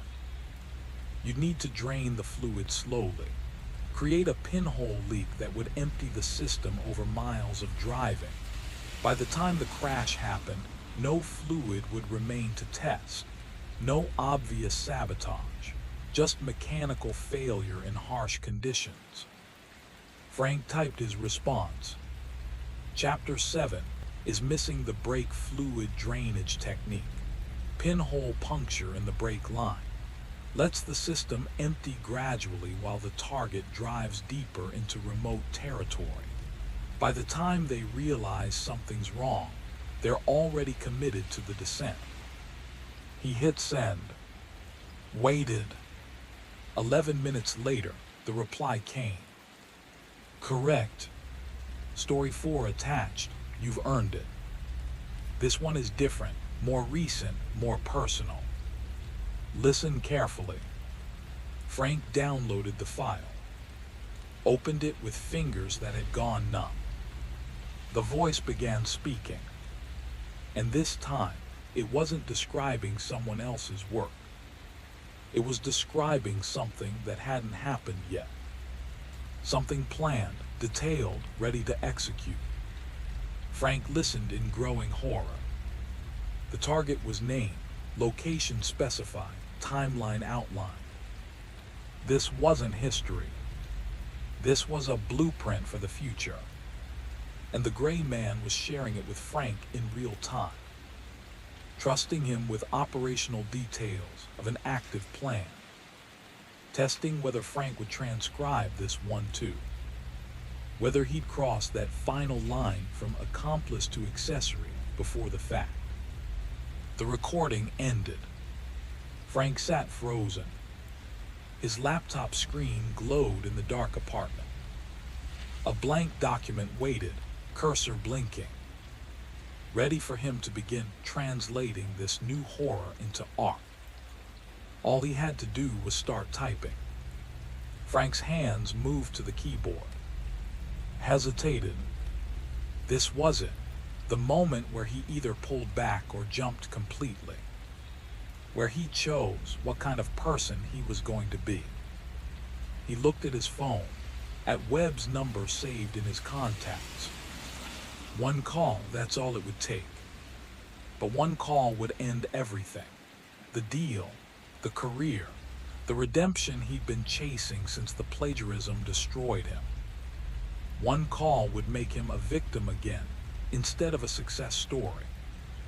Frank closed his eyes, took a breath, made his choice, and began to type.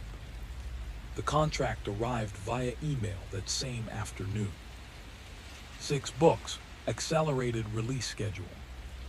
Advances that dwarfed anything Frank had earned in his entire career.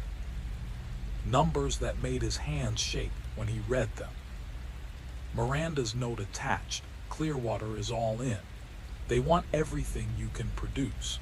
Just maintain this quality and pace.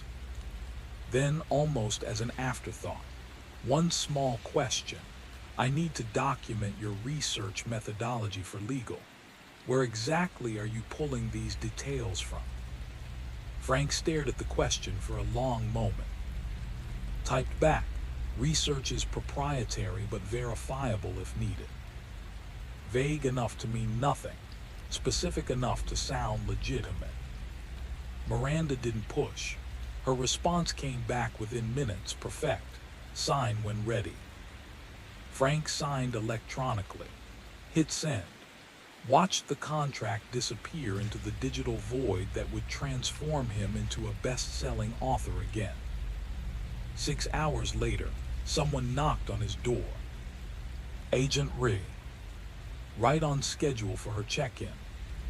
Frank let her in. She swept the apartment with her eyes. The papers, the timeline maps, the organized chaos of someone working obsessively. How are you adjusting? She asked, settling into the single chair. Fine, it's quiet here.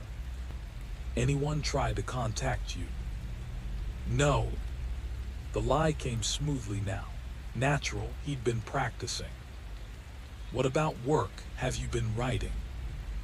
My publisher asked for new material. I sent her sample chapters this morning. Ree's expression didn't change. What's the new project about? Continuation of the themes from the first book. Different cases, different methods, same fictional framework. I'd like to read it when you're ready to share. I can send you a copy. Good, Ree leaned forward slightly. There's something you should know. Frank's pulse quickened. We received notification this morning. The material in Story 1 and Story 2, the recordings on your phone, they match cold cases. Illinois and New Mexico. Frank kept his face neutral, breathed normally. The details you transcribed have led us to identify potential victims. 3 in Illinois, 2 in New Mexico. We're planning recovery operations now. She paused, let that sink in. If the recordings are accurate, if the preservation method described actually works, we might recover intact remains after decades. Frank's mouth had gone dry. That's good. It's unprecedented. Ree's eyes locked onto his. The gray man is giving us gifts, Frank, evidence, victim identification, recovery locations, all delivered through you, all packaged as stories you can publish as fiction while we use them as investigative leads. She let the silence stretch. Do you understand what that means? I think so. I hope so. Ree stood, paced to the window, looked out at the brick wall. The Bureau believes he's using you as a conduit, that he'll continue to use you as long as you remain receptive. and we intend to exploit that relationship for as long as it remains productive. Frank's stomach twisted. You should be prepared to receive more communications. When you do, not if, when you document everything, preserve all files, notify us immediately. She turned back to face him. But you also continue to engage, continue to transcribe, continue to publish. You want me to keep doing this. We want you to keep being exactly what he thinks you are. His biographer, his voice, his way of getting recognition without exposure. While you use it to build your case. While we use it to identify victims, to map his network, to eventually locate him. Ree moved closer. Your work saves lives, Frank, or at least gives families closure. That has to count for something. And if it helps my career in the process, then everyone wins except him. Ree studied his face, looking for cracks, for hesitation. Are you willing to continue serving in this capacity? Frank thought about the contract he'd just signed, the 6 books, the advances, the redemption he'd been chasing. Thought about the manuscript already circulating, the reviews calling it brilliant, the readers consuming every word without knowing they were reading real confessions. Thought about the gray man watching from somewhere, pleased with Frank's progress, preparing to send more. Yes, Frank said, I'll do it. Good. Ree headed for the door, paused with her hand on the knob. The Bureau appreciates your cooperation. Someone will be in touch. The door closed behind her. Frank stood in the empty apartment, listening to her footsteps fade down the stairs. Then he returned to his laptop, opened a new document, titled it Request, stared at the blank page for a long moment, then began typing. Thank you for story 4. The detail was extraordinary. I understand the trust required to share operational material. I won't disappoint you. I'm ready for more, as much as you're willing to share. My publisher has committed to a 6-book series. I have the platform now, the audience, the credibility. Your work deserves to be understood, not just glimpsed but fully documented. Every technique, every philosophy, every achievement that's gone unrecognized. I'm the right person to tell this story. You knew that when you chose me. Send everything. Frank read it back, edited nothing, hit send before he could second guess himself. The email disappeared. He sat back, waited. 23 minutes later, the response came. Subject, commitment. Body, I've been waiting for you to ask. You've proven yourself capable. More importantly, you've proven yourself willing. Most people have lines they won't cross. You've crossed everyone without hesitation. That's rare, valuable. I'm attaching stories 5 through 12. 8 cases, 8 different artists, 8 lessons in technique and philosophy. This is advanced curriculum. Some of this material describes methods still in use, active practitioners whose work continues, names I cannot give you, details I must obscure. But the essence is there, the craft, the artistry. Transcribe it all, publish it however you wish, make us both famous. We're partners now. 8 attachments loaded. Audio files ranging from 15 to 40 minutes each. Hours of material, enough for 3 books, maybe 4. Frank's hand moved toward the first file. Hesitated. This was different. This wasn't just historical documentation. This was active intelligence about ongoing crimes. People who were still killing, still operating. If Frank transcribed this, if he published it, he wouldn't just be documenting the past. He'd be enabling the future. providing a how-to manual for horrors still unfolding. His finger hovered over the file. The apartment felt very small, very quiet. Somewhere in the building, someone's TV murmured through the walls. Normal life continuing in normal rooms where normal people did normal things. Frank wasn't normal anymore. Hadn't been for a long time. Maybe had never been. He opened story 5. Pressed play.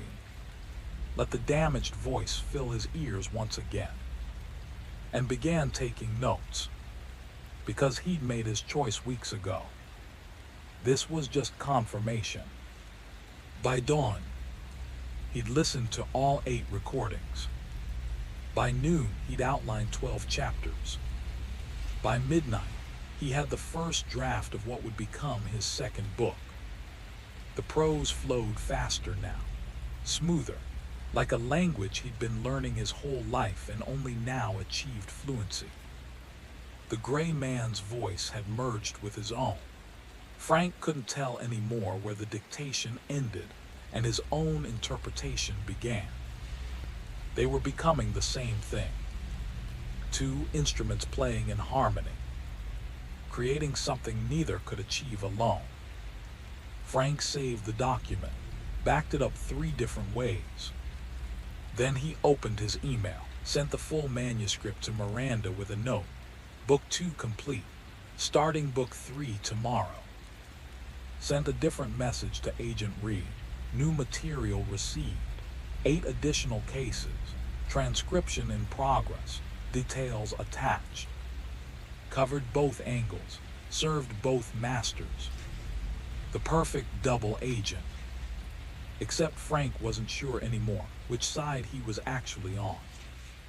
Or if there were sides at all. Maybe there was just the work. The endless, consuming, glorious work. And everything else, the FBI, the publishers, the victims, the families, was just noise around the edges of what really mattered. The stories, always the stories, demanding to be told. And Frank would tell them all, every single one, until there was nothing left of him but the voice channeling through him. Until Frank Garrett disappeared completely, and only the conduit remained. 5 words, a single sentence. Frank didn't need to draft a careful email this time. Didn't need to hover over the send button weighing consequences, calculating risks, measuring his soul against his ambition. The FBI had made the choice for him. They told him to engage explicitly, clearly, continue receiving material, continue transcribing, continue publishing. His cooperation wasn't complicity anymore. It was assistance in an ongoing federal investigation. Frank repeated this to himself as he highlighted the text, copied it, opened a new email to rentalwa@gmail.com, pasted the sentence into the body. His cursor blinked over the send button. The apartment was silent except for the faint electronic hum of the security system the Bureau had installed. Cameras at both entrances. Motion sensors in the hallway. Protection, they'd called it. Surveillance was closer to the truth. Frank's reflection stared back at him from the dark border of his laptop screen. 2 weeks of psychiatric treatment hadn't erased the damage. He looked hollowed out, weight gone, eyes shadowed, the particular tension of someone who'd stopped sleeping properly and decided it was fine. He thought about Chloe, safe in Boston, protected from watching her father dissolve into something unrecognizable. He thought about the victims, the photographs Agent Ree had shown him, faces frozen in resin, perfect, preserved, waiting in locations only their killer knew. He thought about the readers, thousands of them, soon to be millions, consuming his books, analyzing techniques, discussing the psychology of killers they believed were imaginary. He thought about the gray man, somewhere out there, watching, waiting to see if Frank would send this email, if the biographer would request more material, if the collaboration would continue exactly as planned. Frank pressed send. The email vanished. Message sent appeared. Frank closed the laptop, stood, walked to the window, stared at the brick wall 3 feet away. His phone chimed. New email. Frank's heart kicked against his ribs. He checked the notification. rentel@gmail.com. Received 30 seconds after his message. The gray man had been waiting, watching, ready. Subject line, Story 3. One attachment, MP3 file, larger than the previous 2. Frank's thumb moved automatically, downloaded the file. He didn't bother checking if he was alone. The security cameras made that question meaningless. The Bureau was always watching. Maybe the gray man was too somehow. Frank had accepted it. Privacy was an illusion. Observation was constant. The work would continue regardless of who was watching or why. He plugged in his earbuds, opened the file, pressed play. The voice began immediately, describing a killer who'd operated throughout the Pacific Northwest during the 2010s, someone whose pattern had never been connected, whose victims were never linked, who remained invisible despite operating in plain sight for years. The detail was richer than before, more intimate. The clinical distance from the earlier recordings had dissolved into something more personal. Frank listened, fingers moving across his keyboard, already transcribing in his mind. Halfway through, the realization hit him like cold water. The voice had shifted from past tense to present, from had operated to operates, from achieved to achieves. This wasn't history. This was now. The gray man wasn't describing his old work from the 90s. He was describing recent activity, current victims, people who disappeared during the months Frank had been living in the glass house. Frank's hands froze on the keyboard. One subject was a hiker, the voice said, calm and measured. Passed within a quarter-mile of the property, noticed the structure in the woods, began asking questions at the ranger station, became a liability. Frank's breath caught. Another was a delivery driver, routine drop-off, but he saw the basement modifications through a window, commented on the unusual architecture. His curiosity was problematic. The voice continued, unhurried. A third was a real estate agent. Before your arrival, Frank, she'd shown the property to other potential tenants, saw more than she should have, asked questions I couldn't afford answered. Frank ripped the earbuds out. His hands were shaking so badly, he nearly dropped the phone. He set it on the table, watched the screen go dark, sat in the sudden silence where the voice had been. The gray man wasn't offering a catalog of cold cases. He was offering real-time documentation. Murders happening now, while Frank typed, while Frank published, while Frank built his second career on confessions that doubled as evidence. Frank should call Agent Ree immediately. She'd said to report any new communications. This recording contained admissions about recent victims, specific locations, identifying details. The FBI could act, recovery teams could search, families could finally know. But Agent Ree had also said to keep engaging, to serve as bait, to maintain the relationship with the gray man for as long as it remained productive. If Frank reported Story 3 immediately, If he reacted with horror or resistance, would the collaboration end? Would the gray man disappear? Would the Bureau lose their only line of communication with an active serial killer? Frank stared at the phone on the table. He could call right now, stop this before it went any further. Or he could finish listening, transcribe it, add it to the manuscript, send it to Miranda and Agent Reed, continue being exactly what they'd asked him to be. A conduit, a channel, a tool. Frank picked up the phone, put the earbuds back in, pressed play. The voice resumed describing the victims, their final moments, the precision of the preservation process, the satisfaction of achieving perfection 3 more times. Frank listened to every word. When it ended, he opened his laptop, composed an email to Agent Reed first, professional, detached. Received new communication from subject. Recording attached. Contains details about recent activities. Will proceed with transcription as discussed unless advised otherwise. He attached story 3. Hit send. Then he opened a new document. Titled it Catalog Chapter 4. Stared at the blank page. His fingers settled on the keyboard, and he began transforming fresh murders into prose. Because that's what instruments do. They play the notes they're given, even when the song is written in blood, even when every word makes them complicit in horrors still unfolding, even when they know, with absolute certainty, that they've crossed a line they can never uncross.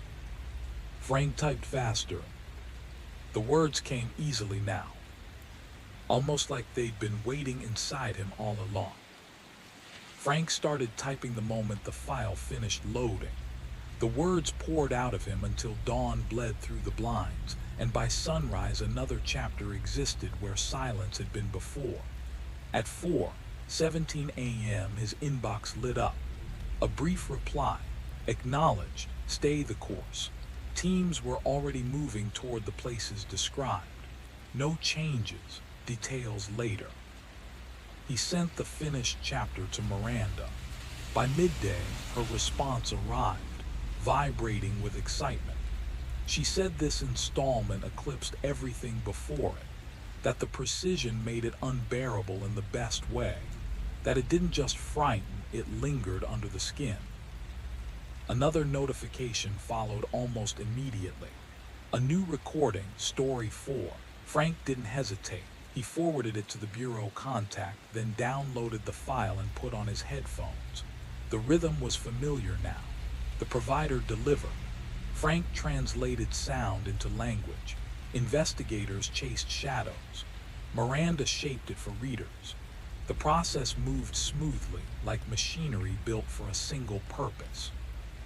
He repeated the same reassurance to himself as always, that this wasn't exploitation, that every sentence he typed brought someone closer to answers, that behind the horror were coordinates, patterns, proof, that this work mattered. He told himself this while transcribing story 4, while sending it to both parties, while opening his laptop each morning to find another voice waiting, another confession disguised as narrative, another crime dressed up as art. Every 2 days, the Bureau representative arrived, polite, controlled, always grateful. She spoke of progress, of recoveries, of families finally receiving fragments of truth. And every visit ended the same way, Frank asking whether they were any closer to finding the man behind the recordings. Every time, the answer was careful and empty. Leads existed. Details could not be shared. 3 weeks after he was released, she returned with a decision. The manuscript would move forward untouched. The launch would happen as planned. Frank would make appearances, readings, interviews. He would remain visible, accessible, useful. Bait. Frank asked what would happen if the voice reached out during the tour. She said precautions were in place, agents everywhere, communications monitored. He would never be alone. The goal wasn't protection, it was provocation. Draw him closer, force a mistake. Frank agreed. What else could he do? After she left, he went back to the waiting file. His reflection stared back from the dark screen, washed out, hollow, like something reconstructed from memory instead of flesh. He pressed play. The voice returned, calm, intimate, ancient somehow, as if it had always existed, sealed behind walls, waiting for the right combination of need and talent to give it shape. The voice spoke. Frank wrote. Outside, cameras saw nothing. Doors remained unopened. No alarm sounded. And somewhere far from mapped streets and searchable databases, between panes of glass, surrounded by faces frozen in perfect stillness, the man listened. He watched the one who gave his stories form. He understood the cycle would not end until the final account was complete. And when the last word was written, when every trail had been exhausted and every pursuer misled, only then would he decide whether his storyteller deserved to be kept or erased.